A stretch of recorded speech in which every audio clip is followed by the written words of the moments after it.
Pengurusan ketibaan jemaah di Arab Saudi. Para jemaah tiba di lapangan terbang Arab Saudi iaitu lapangan terbang antarabangsa King Abdul Aziz. Seterusnya, para jemaah akan menaiki bas untuk ke balai ketibaan dan disambut oleh petugas haji dan imigresen Arab Saudi. Kemudian, beg-beg jemaah haji akan diimbas dan diuruskan oleh petugas yang bertugas. Setelah selesai, beg-beg jemaah akan dibawa ke hotel penginapan dan para jemaah dikehendaki menyerahkan pasport kepada petugas haji semasa menaiki bas menuju ke hotel penginapan di Mekah.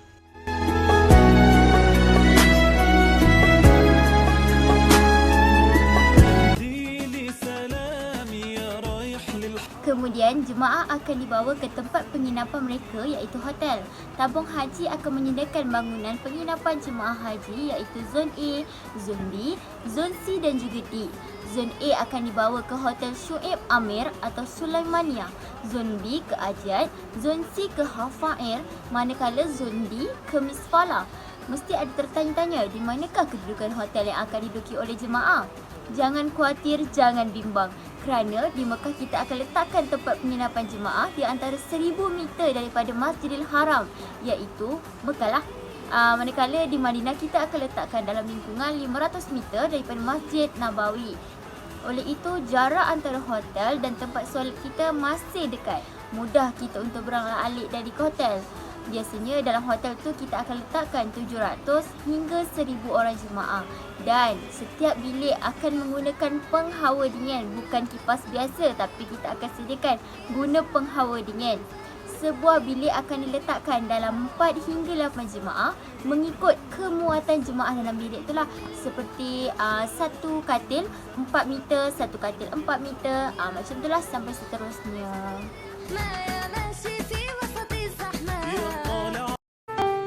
Dulu kau pernah bermimpi temuinya di tanah suci.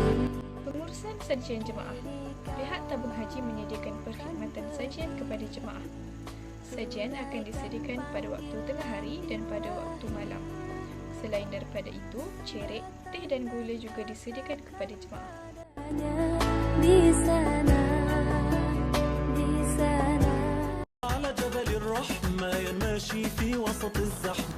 Bagaimana pula dengan pengurusan petugas haji bagi setiap maktab? Kebiasaannya tabung haji akan menyediakan seorang pengurus, 2 orang penolong pengurus, 4 petugas maktab iaitu pembimbing haji, seorang pegawai perubatan dan 3 petugas perubatan. Pengurusan ini biasanya melibatkan 3000 jemaah mengikut maktab. Para jemaah akan diuruskan bersama para petugas haji dan maktab muassasah. Untuk mengelakkan kekeliruan, jemaah juga dibenarkan memakai warna-warna tertentu untuk menjadi simbol setiap maktab seperti yang kita tahu. Dekat kalau orang ada tunaikan haji ke umrah ke, diorang akan memakai warna yang sama dalam satu kelompok supaya kalau ada kehilangan kita akan dapat detect. Oh, itu daripada Malaysia. So, daripada segi warna-warna macam tu kita dah boleh detect dah mereka tu daripada mana. So, memudahkan kerja semua orang. Petugas haji pun bukan mudah. Labbaik Allahumma labbaik, labbaik la syarika laka labbaik, innal hamda wa ni'mata lak wal mulka lak. Pengurusan bimbingan ibadat. Perkhidmatan kebajikan bimbingan ibadat mempunyai 4 perkara iaitu: yang pertama, pembimbing ibadat haji yang sentiasa berada di setiap maktab dan zon di Tanah Suci. Yang kedua, pakar rujuk ibadah yang berada di Ibu Pejabat Tabung Haji di Mekah. Yang ketiga, ceramah di pusat perkhidmatan maktab dan pusat perkhidmatan zon yang mana jadual ceramah akan ditampal di papan kenyataan maktab dan zon di Mekah. Yang keempat, semua jemaah wajib menyertai program bimbingan pusat perkhidmatan maktab dan pusat perkhidmatan zon.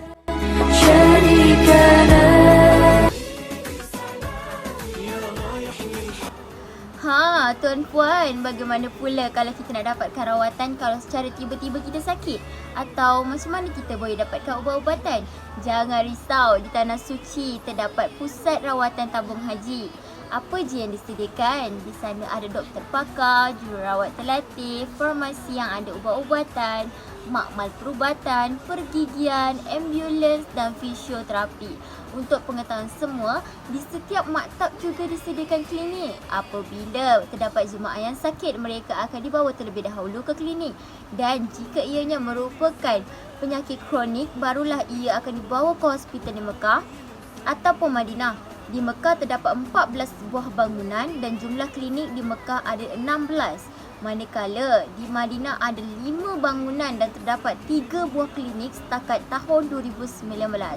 Seterusnya, apa pula rawatan yang disediakan di sini? Antaranya ialah rawatan kecemasan, rawatan pesakit luar, rawatan pesakit dalam, rawatan pergigian dalam maktab atau zon, perkhidmatan awam, perkhidmatan ambulan dan juga perkhidmatan sokongan.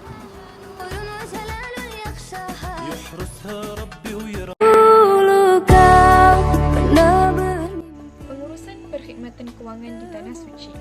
Tabung haji menyediakan perkhidmatan pengeluaran wang di kaunter dan menggunakan kad debit. Tabung haji juga menyediakan perkhidmatan pengeluaran wang di Ibu Pejabat Tabung Haji di Pusat Perkhidmatan Maktab dan Pusat Perkhidmatan Zon. Perkhidmatan kewangan oleh tabung haji juga boleh digunakan untuk pembayaran dam dan korban. Di sana, jemaah boleh membuat pertukaran wang ringgit Malaysia ke rial.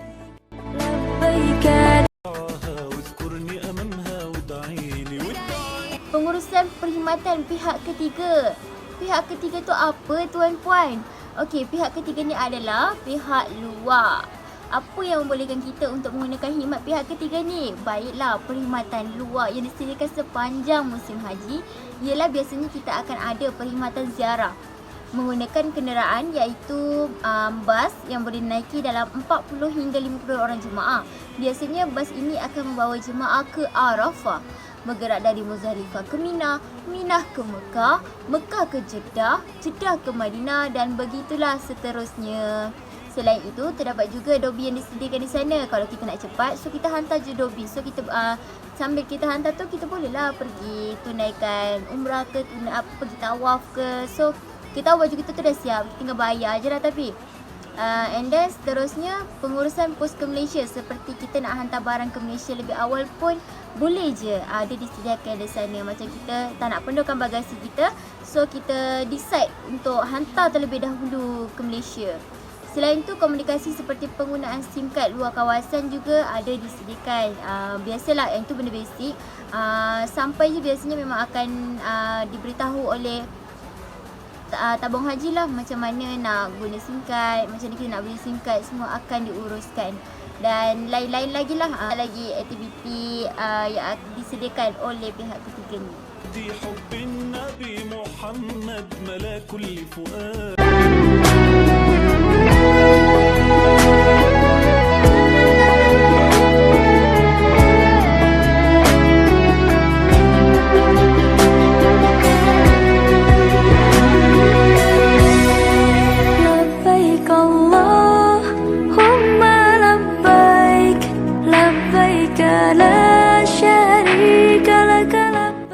Pengurusan keberangkatan pulang.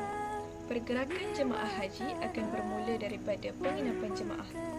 Para jemaah akan menerima notis 5 ke 6 hari sebelum berangkat pulang. Bagasi juga akan ditimbang 5 hari sebelum berlepas. Seterusnya, taklimat perjalanan akan diberikan dan tiket perjalanan pulang akan diedarkan setelah tamat taklimat. Jemaah akan bertolak ke terminal sebelum berlepas. Setibanya di terminal, jemaah akan disambut oleh petugas tabung haji dan dibawa ke tempat rehat. Selepas pemeriksaan imigrasi selesai, jemaah boleh mengambil bagasi, terus ke kabin pesawat dan berlepas ke tanah air.